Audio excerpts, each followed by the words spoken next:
Good morning and welcome to this session of the MIT Fire Hose Chat.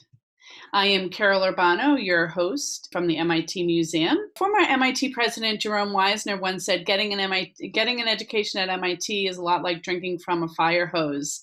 Fortunately, today we're just going to take a sip from that fire hose and get a taste of the work of Amos Winter. He is the PI for the Gear Lab here at MIT and a professor of mechanical engineering. And now I'm going to turn it over to Dr. Winter. Welcome. Great. Thank you, Carol, for that introduction. And it's a pleasure to be with all of you today, this morning, this afternoon, this evening, wherever you are. All right. Well, let's go ahead and get started. So I'm going to tell you a bit about my work designing products for developing and emerging markets. And I chose this as an intro slide because I think it really nicely captures the ethos behind what my research group does. This is a picture taken about a year and a half ago with a pilot desalination system to remove salt from water that we set up in India with a corporate partner, Tata Projects. And so you have me in the background here and some of my students and then some of the Tata Projects engineers. And so we're never designing technologies really for, we're designing technologies with partners around the world as well as the end users of those technologies. So to start out, I just want to reflect for a second about why think about specifically designing products for developing emerging markets, and why might that be different than designing for, say, the US European market? Well, I think what's interesting is that you can look at metrics of human health and well-being, particularly throughout the developing world. And an example of these metrics are the Sustainable Development Goals. These were put out by the UN, the United Nations, in 2015. And they're all goals to try to achieve to do things like reduce poverty, reduce hunger, provide water and sanitation to people, et cetera.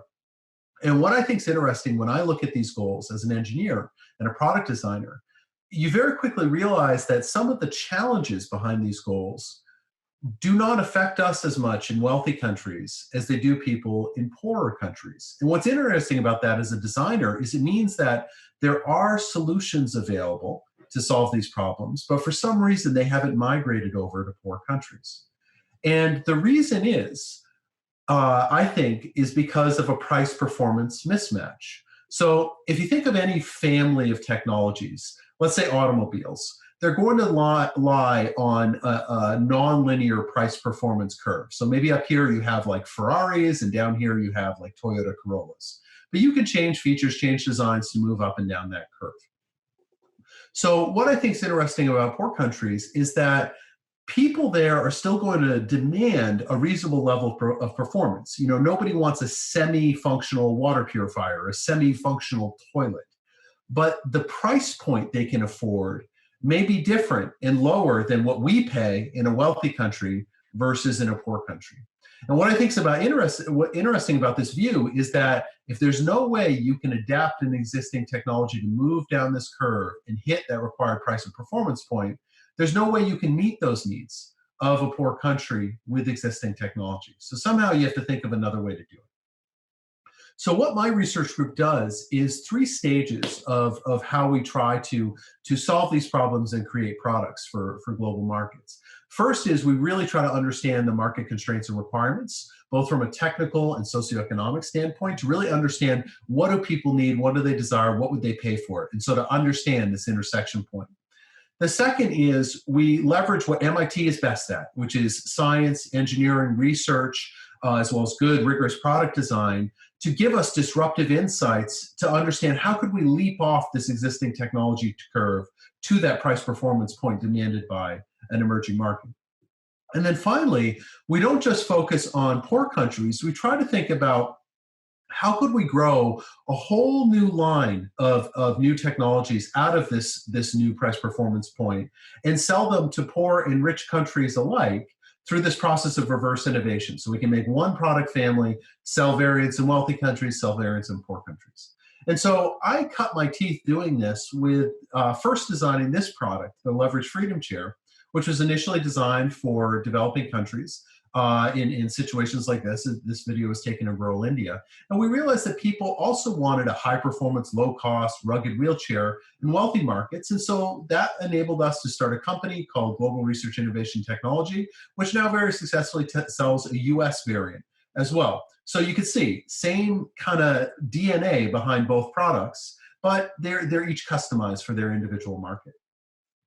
So today I'm briefly going to tell you about a few of the projects in my group that represent these three areas of how we go about designing products for developing and emerging markets. The first is about a type of desalination to remove salt from water. It uses a technology called electrodialysis. The second is our work on low-cost, passive, high-performance prosthetic feet. And then I'm going to wrap up talking about our low-pressure drip irrigation work. So to start out, just going back to this idea of elucidating new markets and really understanding socioeconomic constraints. When our desalination work started a number of years ago, we could have taken a very tech push approach. We could have said, okay, we know there's dirty water around the world. We're going to make a water filter and we're going to solve the problem. But the issue with that approach is that we wouldn't necessarily understand what are all the market requirements and constraints that would have to be met for a successful solution.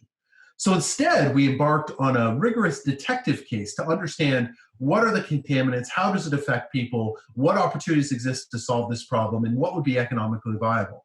And what came out of that investigation, initially in our target market of India, was realizing the most prevalent contaminant of water is salt. So anywhere where you see a color other than blue on that map, the water is not safe to drink because it's too salty. And as we dug in more, we realized that, boy, the communities that are most affected by this often don't have grid access to electricity. And we realized, boy, where there's a lot of salty water, there also happens to be a lot of solar radiance or solar power available. That's what this map is showing. And we started partnering with an industry group that told us, there's been a lot of attempts to make solar powered desalination, but it's just too expensive because of the cost of the solar panels and the batteries and the power system. And so digging into the technology space, we realized that, well, when we look at the industry standard, which is reverse osmosis, versus other technologies, principally being electrodialysis, we realized that for the salinity ranges you typically find in India, electrodialysis can cut your energy in half compared to reverse osmosis. And why that's important is that when you go off grid, it cuts your energy system cost in half, that solar power system. Furthermore, we realized that electrodialysis wastes a lot less water than reverse osmosis. And so the point of this story is by putting together this rigorous detective case, we saw this disruptive opportunity for electrodialysis being a viable potential desalination system for India and in other portions of the world that have brackish groundwater. So as we dug into this further, we started designing systems that could purify the water using electrodialysis, and we ended up winning a prize competition from USAID a number of years ago, and then we followed that up with doing field pilots in many different parts of the world. And the moral of the story here is that understanding market requirements isn't just an upfront activity, it's an ongoing iterative activity. So by doing this work, we understood people's user requirements, price points, what would it take to make a viable solution? And so a big lesson that came out just from this first pilot is that it costs a huge amount of money, $63,000. The ED unit alone, the stack, was about $40,000. And in comparison, what we were competing against was on-grid reverse osmosis, which was about $5,700. So we had to somehow tackle this order of magnitude difference in price. And so through a number of years of innovations, what has come out at this point is a technology that is price competitive with reverse osmosis. And so our newest technologies are solar powered. This is a picture of our newest, what we call time variant desalination systems. And what's really unique about this technology is that typical electrodialysis will run in batches. And this sawtooth pattern is showing the batches you would run throughout the day if you designed a solar-powered desalination system using a conventional design process. And what we said is we realized and invented a method of changing our power consumption of electrodialysis to match the rise and fall of the sun throughout the day.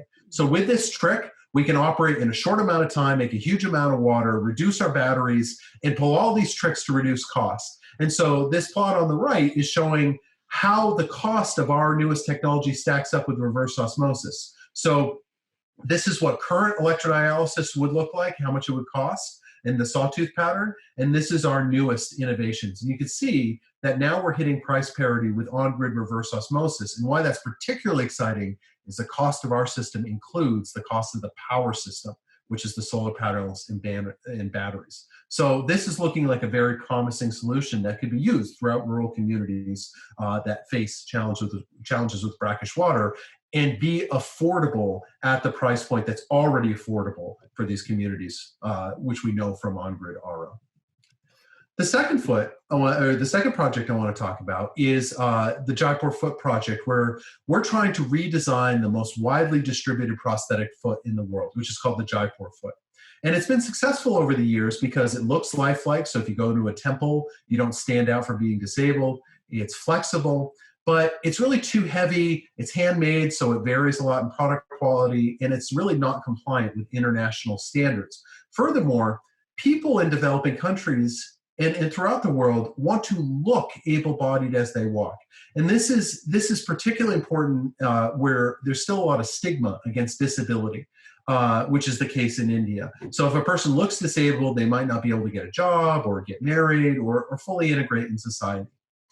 And so, the main story here, and this goes to the second point in my intro, is leveraging engineering, science, and product design to create that new disruptive solution. And what we did is we were the first group that was able to connect the mechanical design of a prosthetic foot to its biomechanical performance. So we could make a low-cost foot made out of plastic that bent as you stepped on it and allowed a person to move very naturally as they walk with our foot. So what that looks like in space and time is here's a person taking a step, and here's it overlaid with what that foot would actually look like on a person. And this video was taken with a test subject of one of our feet in India. But again, going back to that point of understanding unique market requirements and user needs, we couldn't just make a foot that looks like this hunk of plastic. We had to make a foot that looks lifelike. And so we also had to consider how could we overlay and bond over our supporting structure of our foot a cosmetic covering that makes it look like a normal, able-bodied, natural-bodied foot. And so over the last couple of years, we've worked actually with the world leader in hiking boot manufacturing, Vibram, to make a variant of our foot that has this foam over mold and basically a hiking boot sole on the bottom, high wear, but still lifelike looking sole. And this foot costs only tens of dollars. It's very, very low cost versus feet that perform as well cost thousands of dollars in the US. And we just recently finished a field trial of this foot, and it's worked quite well. It didn't degrade. It enabled people to walk faster through like various terrains, walk faster on flat ground. And on a 0 to 5, what's called a Likert scale, when we ask people their feedback on how they rate the foot, our foot scored higher than what is the standard right now, the Jaipur foot. So we're quite excited, and we're actually doing a big effort right now to bring this to commercialization because it works quite well. Then finally, to wrap up, just to touch on our irrigation work, which I think really represents trying to tackle multi-market, really global technological and product opportunities, is that if we look throughout the developing world, there's 2.5 billion smallholder farmers who, if you want to change their lives, the biggest impact you can make is enabling them to irrigate, because they can grow more and higher value crops, make more money to rise out of poverty. The issue is traditional means of irrigation require flooding the field, like is shown in this picture. And that's a real problem in water-stressed regions like India, where already they're getting close to running out of water. And already globally, 70% of fresh water is used for agriculture. So we couldn't just take hundreds of millions of farmers and have them start flooding their fields. There's just not enough water in the ground. So the potential like silver bullet type solution here is drip irrigation, where you just drip out the exact amount of water plants need. You can grow more crops than if you were feeding the plants with rain, and you can cut water usage by about 60% versus these traditional flood irrigation methods. And as far as a global market opportunity, this schematic shows by proportion of area how much cropland there is in the world versus how much of that cropland is irrigated with this blue circle, and the pun intended drop in the bucket, this little red dot, which is how much drip irrigated land there is. So we realized that if we can grow the market for drip irrigation, there's huge potential for growth. And so there's a great business opportunity and humanitarian impact opportunity behind this. So the innovation behind my group really comes down to managing the pressure of the drip emitters. So most emitters run at about 1 bar or 1 atmosphere of pressure, same amount of pressure, different units. And this schematic of a drip system shows pulling water from a pond, moving it through a pump, and distributing it on the field. And the issue that this high pressure causes is that you need a lot of pumping power to move the water through the system. And it results in about a $3,000 per acre system if you want to go off grid. So what my group has done is really dive into the detailed nitty-gritty mathematics and fluid mechanics and solid mechanics of how these drippers behave. We've been able to cut the pressure required by about 10 times at the dripper, and as a result, cut the capital cost in half, and then depending on what subsidies you have, make it affordable for poor farmers. And so the message here is that through science and innovation, we're able to create technologies that can engage poor farmers in developing countries, as well as farmers in places like California, where they also use drip irrigation. This is really a global product. And another important message from our group is we don't just do this on the benchtop. We don't just do it in theory. We also do it in practice to really measure the impact. And so these are results from now a multi-year field trial that we've been conducting in Jordan and Morocco, where we've tested our drippers versus conventional drippers and showed that we can reduce pumping energy by about 50%, in most cases, which can cut the capital cost of a solar drip system by about 40%. So massive, massive savings. Or even if you're running on the grid, cuts your energy costs in half. So that concludes this short presentation, and I'm really happy to take your questions now. Thank you very much for listening to me. Great. Thanks so much, Amos. On Zoom, you can use the Q&A pod to enter your questions. And one of the things I do encourage folks to do is if somebody has already asked a question that's similar to yours, just upvote theirs or maybe add a comment that allows us to know what part of it you're interested in, okay?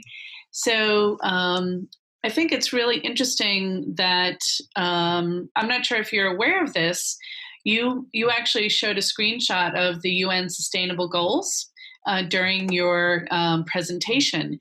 And the North Anglia schools, in addition to having a collaboration with MIT, they also have a collaboration with UNICEF. And many of the students who are on here listening today with their teachers are working on sustainable goals in their schools in their own way. And they use lots of different processes depending upon the school to decide which one they work on each year. And so I'm really interested in this question from our folks at St. Andrew's International School in Bangkok, where they're talking about there are so many different problems in developing nations. And how do you find the problems that you want to work on or that you can work on? How do you make those very difficult decisions about honing in on problems? That is such an excellent question, and one that I think deeply about. The way I frame it is there's kind of 3 areas of merit that all have to be covered for me to take on a new problem.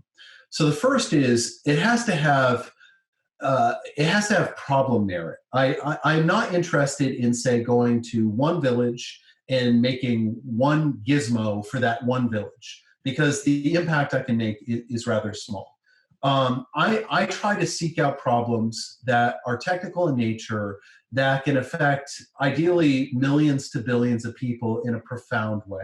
And so that is why we're working on irrigation and water and prosthetics. These are all millions to billions of people problems, which you can tell from my presentation has a technology aspect to it. So we do the detective work to really quantify what is the problem and what would better look like. We try to understand, okay, if we're going to make a change on these people's lives, how much would that change be? And how can we quantify it so we know our targets that we're chasing after? And that sets our design requirements that we're trying to satisfy.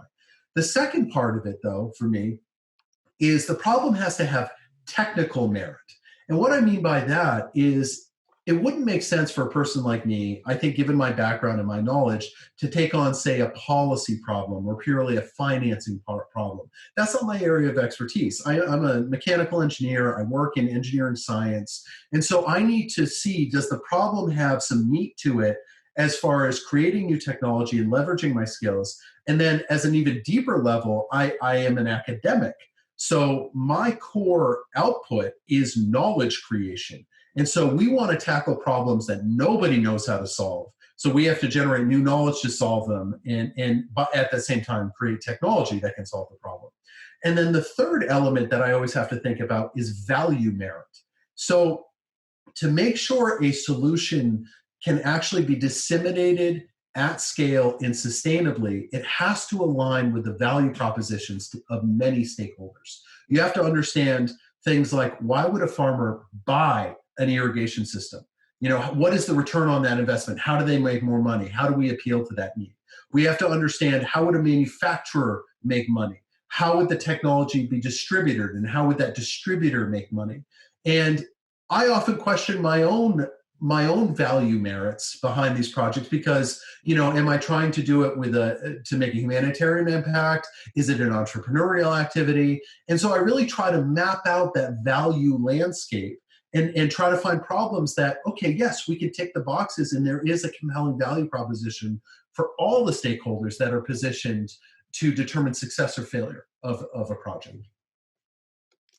Interesting. I love that you mentioned the stakeholders. Can you talk a little bit about stakeholders in these developing markets that you work with? And do they approach you with problems, or what is your relationship with people in the local market? So one thing if there's maybe anything I can impart on you in this talk, it's the most powerful thing you can do as a designer is recognizing your own ignorance. So I could come in and say, I'm a professor at MIT, I must know everything. And that's totally bull. That's not true. And so I have to recognize that I'm good at math and engineering and at design, and I get to work in this very innovative, creative environment. But I don't know what it's like to live every day as an amputee, trying to work as a farmer, say, in India. I don't know necessarily what it's like to try to make drip irrigation products and sell them globally. And so what we try to do in our projects is map out that whole landscape of stakeholders that all exert pressure on our eventual technology and will determine its success or failure, and try to map out what would their requirements be that must be met for a successful solution. And also try to map out our ignorance space. So, we're good at math and science, but how do we learn about finance? How do we learn about manufacturing? How do we learn about distribution? And most importantly, how do we learn about how this product would actually be used in real life by the end users?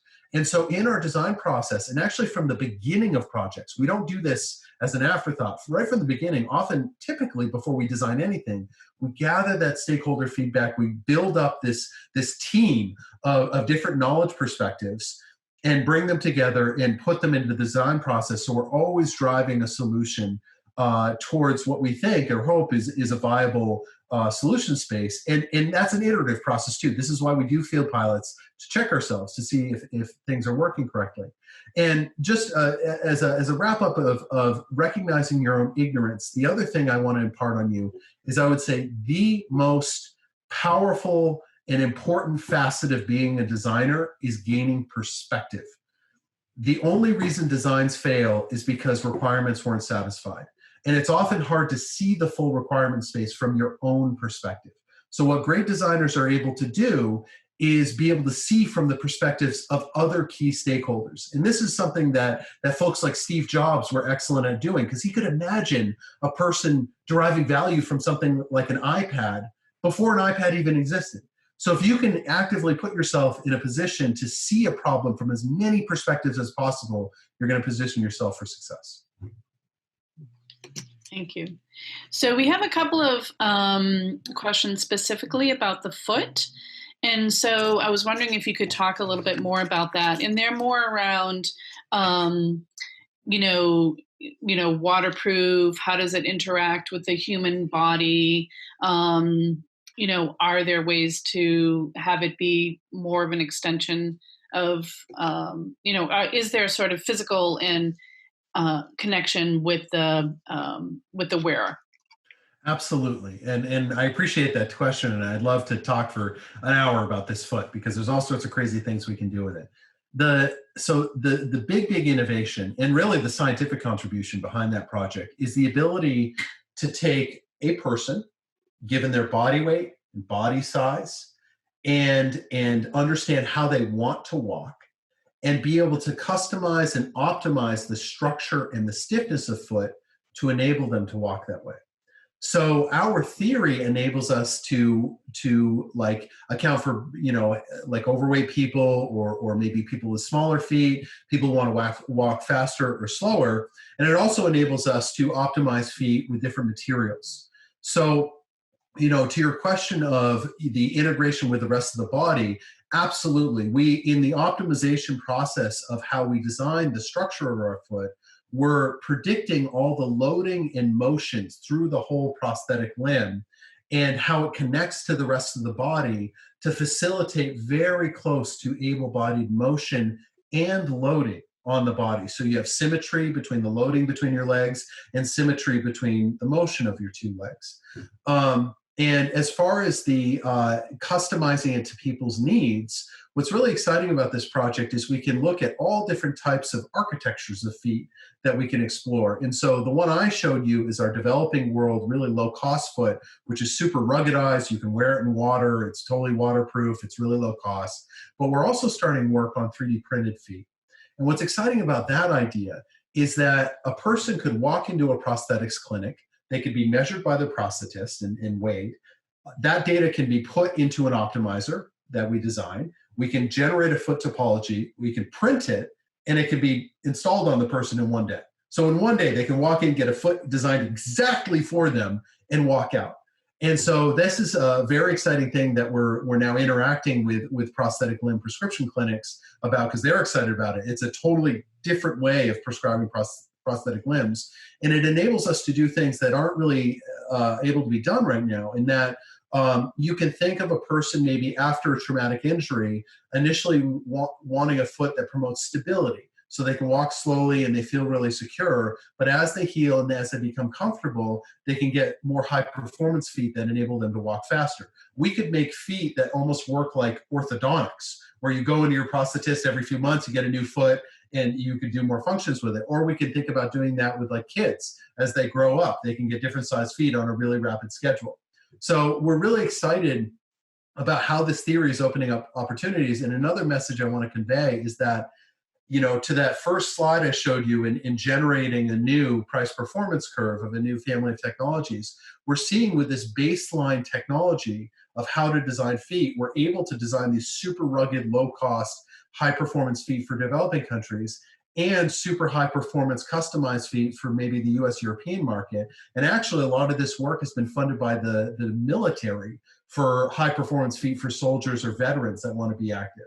And so when you get that insight of how to design that new family of technologies, it's super exciting to see the different variants you can create. Mm.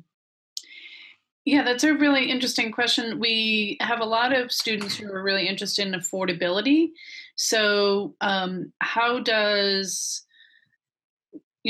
people in these markets afford this? Is there a way is it automatically low cost? Or if you look at this model with the 3D printing, can I really, my child is growing, can I really, afford a new foot a year or whatever when they hit growth spurts? How does that model work?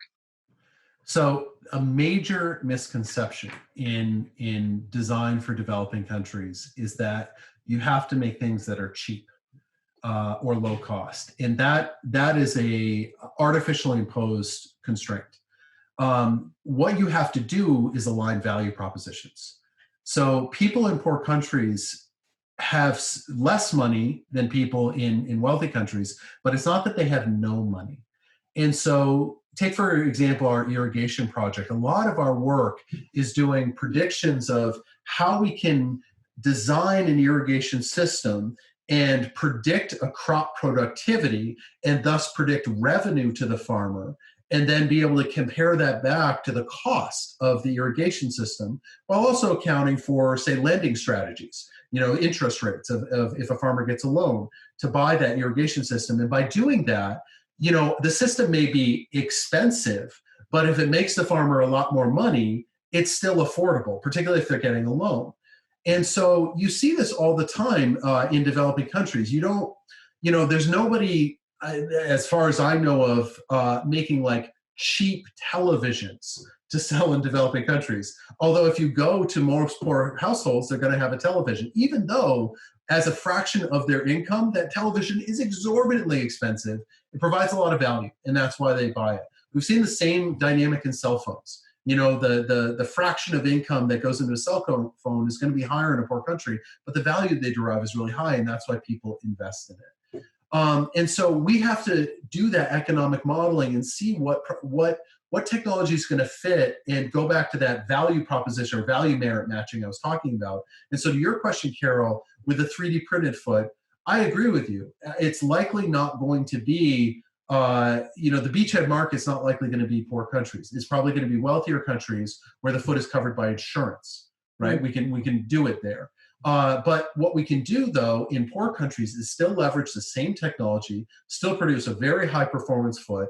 And part of our research is actually looking at what increments of sizes and stiffnesses do we need to make our feet so we can best engage the full range of people that would use it in developing countries and still offer that really high performance and quality of life, even though we have a discrete number of foot sizes that we offer, like a range of shoe sizes. And we're able to do that. And that's, again, is an example of diving into the engineering science behind this, because we can predict how to do it. We can quantify how to do it to achieve the best result.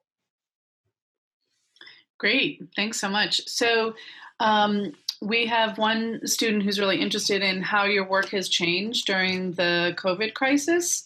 And since so much of your work is really focused on working with people in emerging markets, how are you continuing to move your work forward in each of those areas? Oh, I appreciate that question, because this is a major challenge for us right now. We're taking, I'd say, a multi-pronged strategy. So in the near term, so over the last 2 months or so, it's not very difficult for a group like mine to go into kind of a holding pattern where we focus more on our analytical or computational work that people can do at home and with their individual computers, and writing work. So we publish academic papers all the time, so we can get those out the door. But yes, if this, as this crisis goes longer, it is very difficult for us to not be able to travel. And so what we've relied on and will continue to rely on is still this network of stakeholders and partners that we have around the world, from whom we can still derive information and feed that into our engineering work and still try to make the best configuration possible of our technologies. And I'll give you an example of that. We had initially planned over this past spring to go do a number of focus groups and farmer surveys and interviews in Kenya on our drip irrigation work. And we're going to use that information, put it into our design work, and try to improve our technology. Now, we can't do that now. And what that made us realize is actually we can spend more time right now kind of predicting the best architecture of our drip system that we can right now, given our limited knowledge, but we have done field work before, so it's not totally limited knowledge. Try to refine that the best we can and end up making what we term a looks like and works like model. And you can kind of think of this as like when you go to a car show and see that new sexy concept car. It's not really a car, you can't drive it, but it gives you a sense of what the car would look like. We can do that with our products too. And we can have one that maybe like shows how much water it outputs. That would be the works like model. And one that kind of where a farmer could hold a pump and see like, yeah, this looks pretty robust, but it's not really a functional pump, but they get a sense of what it would be like. So our plan now is that we can take those products, hopefully in the fall, to East Africa. They're not a fully working system, but when we use them to do focus groups and farmer interviews, it gives us even better feedback about the technology, because it gives us a good platform to start the conversation, to say, okay, here's what we think would work best. But what would you think? what features would you add? What would you modify? And it will generate, I think, even more valuable information than if we had gone this past spring, because we wouldn't have had that talking point of the looks like, works like models in front of us. And I think actually the delay in this case caused by COVID-19 will actually result in a better product, because it's changed our iteration scheme of how we design. So we're trying to be nimble and we're trying to be creative, and that's an example of a help. But an example of a hurt is we can't do clinical tests right now on our prosthetic feet with a collaborator in Chicago. And so we're still trying to be creative about how we get around that. And I think what we're going to keep chugging on is we're working on the next, what we think is going to be probably the pre-production variant of our developing world foot, which requires a lot of computer-aided modeling, a lot of analysis, and we can do that right now. So that's what we're shifting our focus on.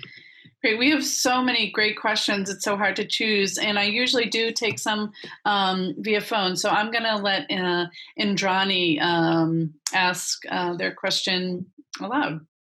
Great. Hi. First of all, I would like to appreciate your incredible work. I'm really, really, really so happy to see, the work especially for developing countries. And I would like to ask you, what is the percentage of side effects of prosthetic knee, and is it cost effective? Well, one side effect you have to be careful of in all prosthetic feet or knees is repetitive strain injuries, where if you develop like a really pronounced limp and you load your legs unevenly, you can develop issues in your sound leg, your leg that does not have an amputation.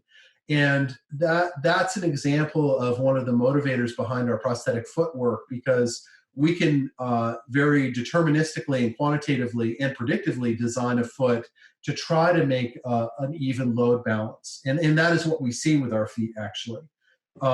So we certainly try to address that. And that's another example of end user and like prosthetist feedback of additional requirements that are important for us to consider in our design process. And I'm sorry, I forgot the second half of your question. Can you say that again? Oh, I'm sorry. I already muted Indrani. But if you want to throw it in the chat, we can come back to it. And I do have two more questions. I know we're nearing the top of the hour, and I want to be respectful of your time, but I have two questions for you that really circle back to what students and teachers can do to contribute to this process. So the first is around what kinds of activities or experiences do you think teachers can create or students can kind of pursue on their own that might help them to build skills or awareness of issues that might benefit from specific product design focused on emerging markets? And the second is about role models and who really inspired your work in your pursuit of this kind of research. Sure. I'm going to finish my answer to Indrani's question. Thank you for putting it in the chat. She asked, is it cost effective?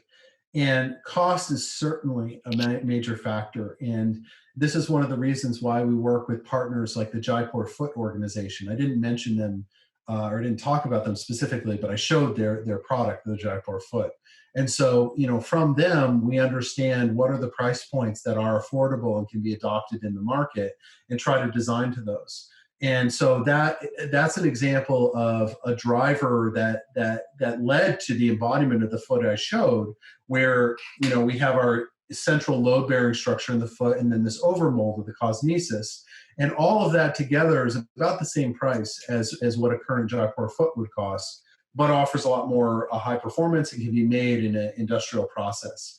So cost effective is really important. But again, I want to stress that point that cost effective doesn't mean cheap. Cost effective means aligned with the value proposition and what would be affordable by the market.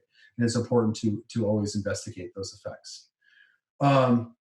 So to answer your questions, Carol, so the first one about what students can do and start training. I think, I think learning about problems is one of the biggest things you can do to start off. And this goes back to the recognizing your own ignorance part of being a designer, is that, the more you can immerse yourself in a problem, and the more you can understand the different facets and nuances of a problem, the more powerful you are as a designer. I can't tell you how often I see brilliant ideas that are not solving the right problem. People drive a solution and create a solution and then go see if it fits a problem. And that, following that process, makes you more dependent on luck than diligent design in engineering. So if you can assess a problem up front, then you're better positioned to design to it. I think as far as recognizing your own ignorance too, I never ever want to stifle ideas. I want you guys to be thinking of the new groundbreaking disruptive ideas, and do that hand in hand while realizing, I'm still young, still learning a lot. Particularly if I want to go into the technology space, maybe I need to learn more about engineering. But I still have this drive, and I'm investigating, and I'm thinking of these creative ideas. I'm documenting them down, and I think any good design comes down to comparing great ideas with the actual metrics of performance that would have to be satisfied to constitute success. And I'll give you a very relevant example that I see constantly right now with COVID-19. There's a lot, particularly a month or so ago, there's this big push to make low-cost ventilators because people saw on the horizon we're going to run out of ventilators. And a lot of groups came out with these low-cost ventilators. But it's very hard to not kill somebody if you're going to pressurize their lungs. And industrial ventilators have all these checks and safety measures on them, so they're safe for people. So just making a machine that can put pressurized air in somebody's lungs doesn't mean it's a viable ventilator. And so why I'm saying this is that it is tremendously valuable, and I encourage you all to be creative and strive for these novel and great ideas, but take the time to evaluate them against the metrics that would constitute success. So you don't end up launching an idea, God forbid, that hurts somebody, but you also best position yourself to launch an idea that's best positioned for success. Then to answer the second part of your question, as far as inspirations, I think for me, one of the biggest inspirations is actually a guy named Louis Pasteur, who invented the process of pasteurization, which is how we make sure milk and other fluids are clean. We can kill bacteria by briefly heating them. And what I love about Louis Pasteur is he was a hardcore scientist and researcher, and made great advancements in the understanding of disease and pathogens and germs and all this stuff. But he also had an eye on the applied space and was thinking about, how can I make an impact on society with this?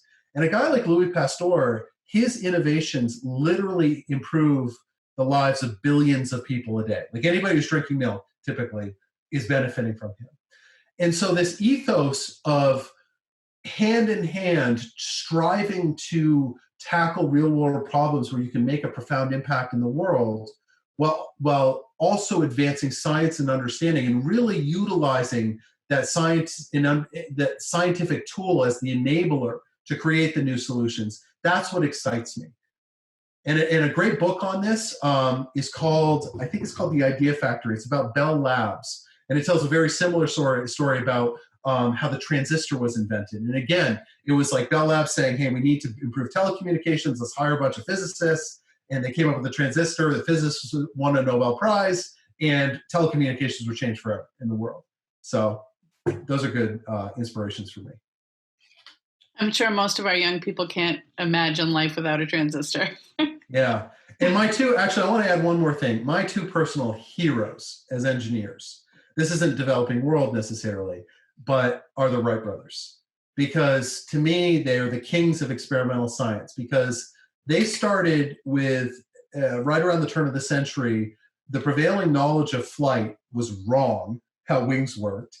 And in the period of 4 years, they took this insurmountable problem of how to make an airplane, broke it down into small chunks, solved each chunk one at a time, lift, control, propulsion, put it together, did it predictively to be confident their plane could generate enough lift to fly, put it together, and it basically worked on the first shot.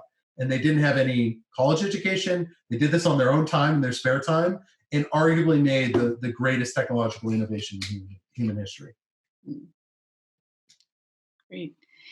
One of the questions, let's see, we do have, one question we have,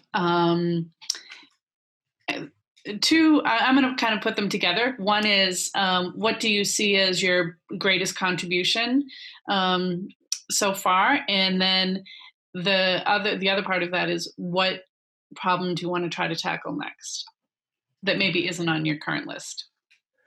I think, I guess my greatest tangible contribution so far would be the wheelchairs I showed in one of the intro slides. And that has turned into a company.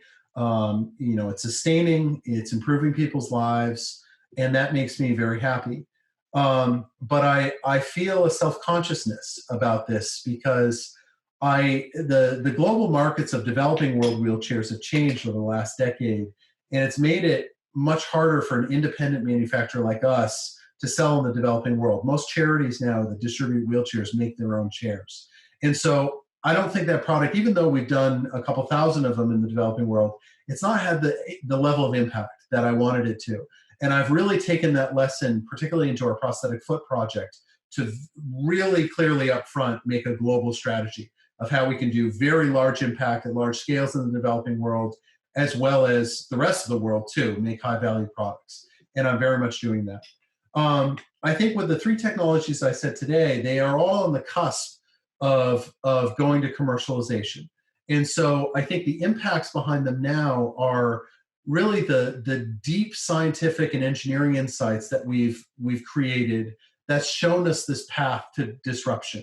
Where we in all of these situations, actually, we took what could be regarded as very stagnant industries where there hadn't been huge changes for a long time, went in and saw where to cut out like 50% of the power or make a super high performance foot with plastic, and like really big changes. And I think that is a contribution in itself and an achievement. But what excites me is seeing those move forward through the next few years where we're very strategically plotting their course to large scale dissemination. And I will feel good when there are, hundreds of thousands of feet out there and thousands of our D-cell systems and, millions of our drip emitters being used by farmers. That would be gratifying to me.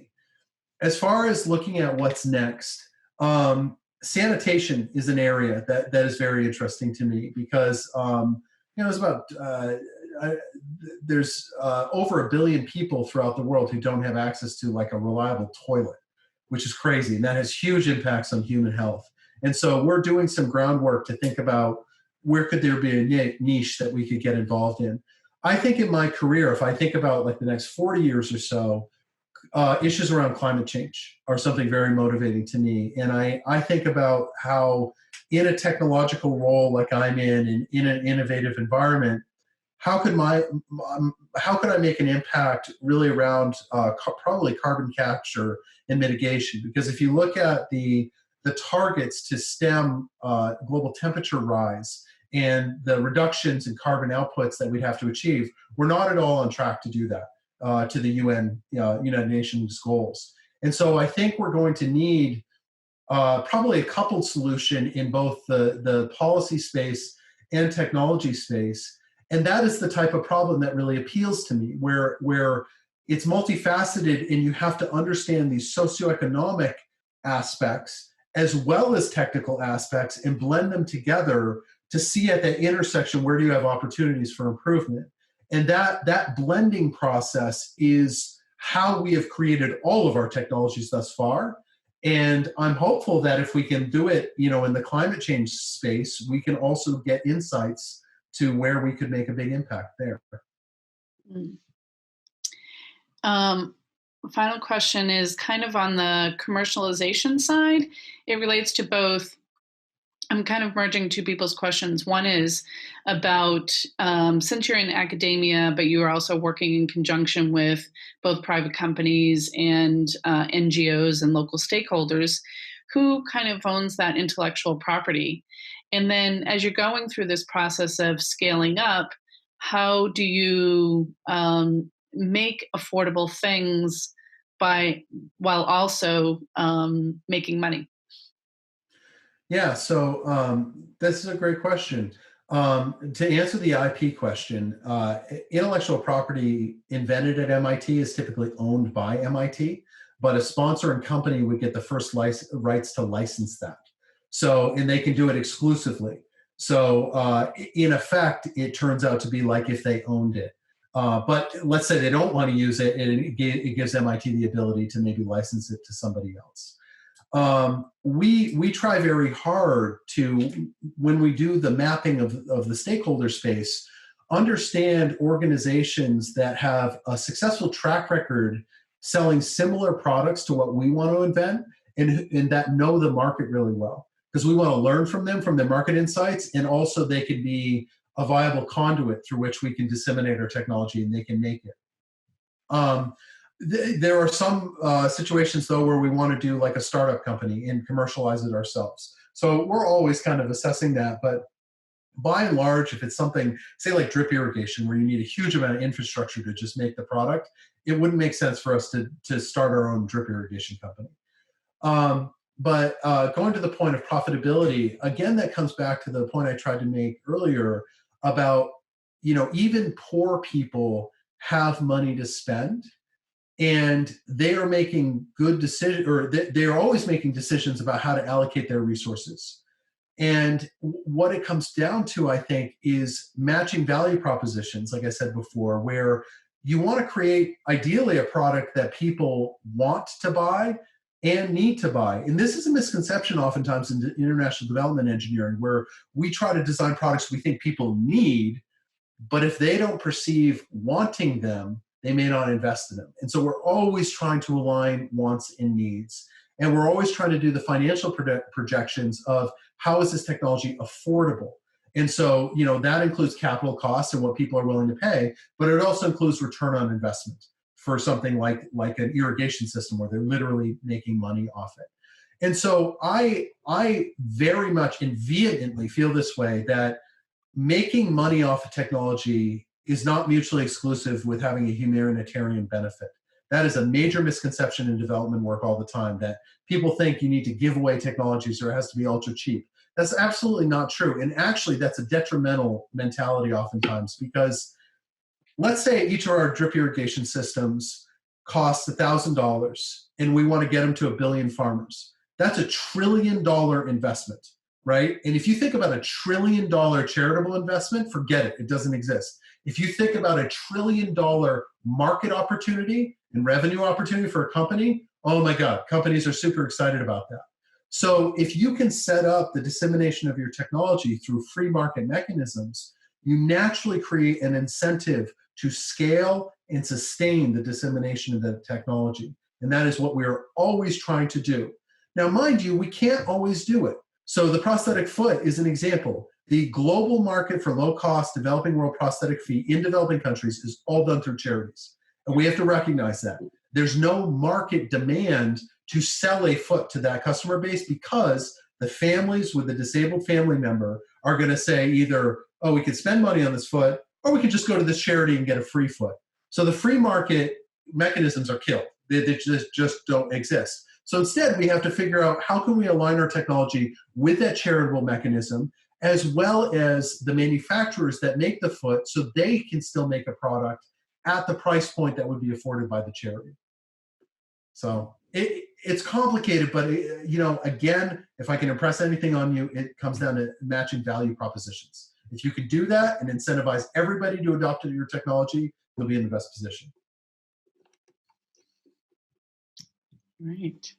All right, I'm going to take one final question from Hasini.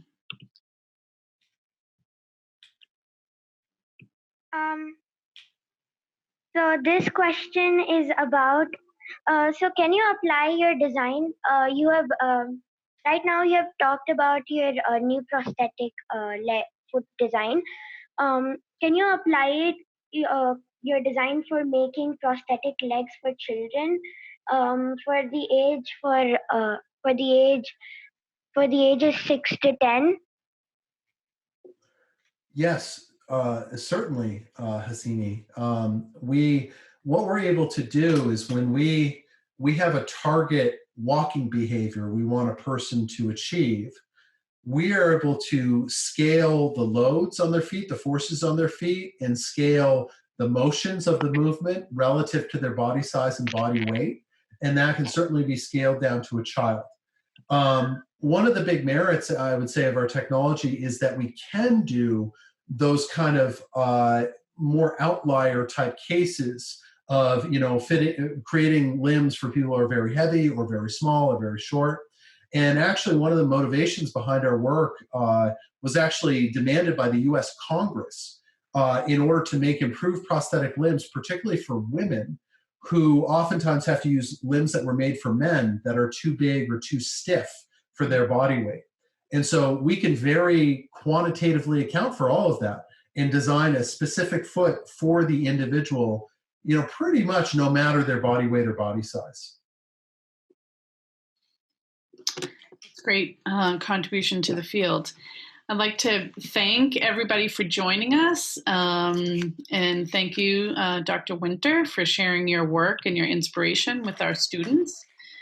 They certainly have a lot to think about as they take on next year's UNICEF challenges.